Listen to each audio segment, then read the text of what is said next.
জুলাই গণ অভ্যুত্থান চলাকালে আসামি ওবায়দুল কাদের একদম শুরু থেকেই তার নির্দেশনা তত্ত্বাবধান এগুলো চালিয়ে গেছে। সে বিভিন্ন সংবাদ সম্মেলনে আওয়ামী লীগের নেতাকর্মীদের যেমন করে আন্দোলনকারীদের উপরে আক্রমণ করার নির্দেশনা দিয়েছেন, ঠিক তেমনি টেলিফোনে কথোপকথনের মাধ্যমে সারা বাংলাদেশে তিনি একটি সমন্বয় করেছেন এই আন্দোলন দমনে তার নেতাকর্মীদের এবং সরকারের।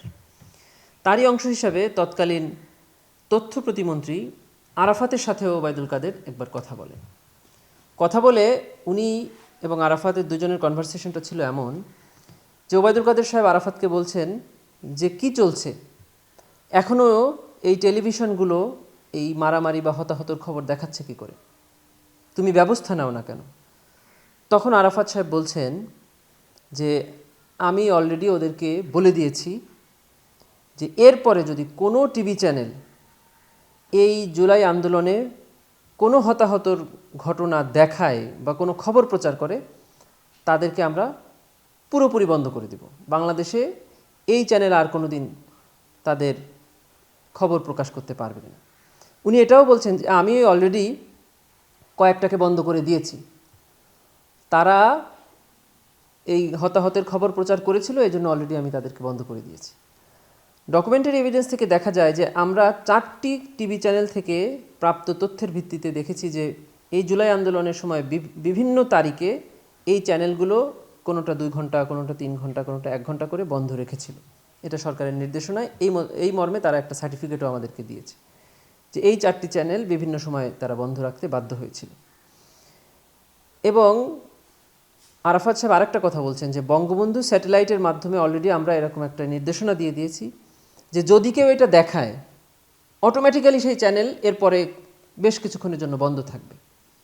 এরকম একটা অপশন তারা চালু করেছে যে জুলাই আন্দোলনে যদি কোনো টিভি চ্যানেল কোনো এই আন্দোলনে পুলিশ কর্তৃক গুলি অথবা আওয়ামী লীগ নেতাকর্মী কর্তৃক আন্দোলনকারীদের উপরে হামলার কোনো তথ্য বা ছবি দেখায় তাহলে অটোমেটিক্যালি তাদের এই চ্যানেল বন্ধ হয়ে যাবে। এরকম কোনো কিছু চালু করার জন্য তিনি তার সাবঅর্ডিনেটদেরকে নির্দেশ দিয়েছেন। এটাও এই কথা থেকে পাওয়া যায়। আন্তর্জাতিক অপরাধ ট্রাইব্যুনাল আইন 1973-এ হত্যা যেমন অপরাধ, ঠিক তেমনিভাবে হত্যার সহায়তা, হত্যার সম্পৃক্ততা, হত্যায় উস্কানি এগুলো সমান অপরাধ। শুধু তাই নয়, এই আইনে আরেকটি বিষয় আছে, সেটা হলো ষড়যন্ত্র করা। এই হত্যাকাণ্ড সংগঠনে ষড়যন্ত্র করা এটাও একই ধরনের অপরাধ এবং একই শাস্তি।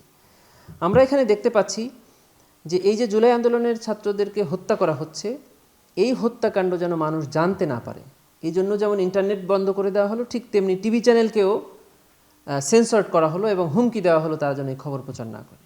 এটাও হত্যাকাণ্ডের এক ধরনের প্ররোচনা, এক ধরনের ষড়যন্ত্র, এক ধরনের সহায়তা।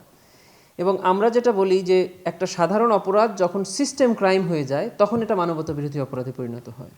এই সিস্টেম ক্রাইমের অন্যতম একটা উদাহরণ হলো যে অপরাধ করে সেই অপরাধকে মানুষের কাছে জানতে না দেওয়ার জন্য এই মিডিয়া কন্ট্রোল করা।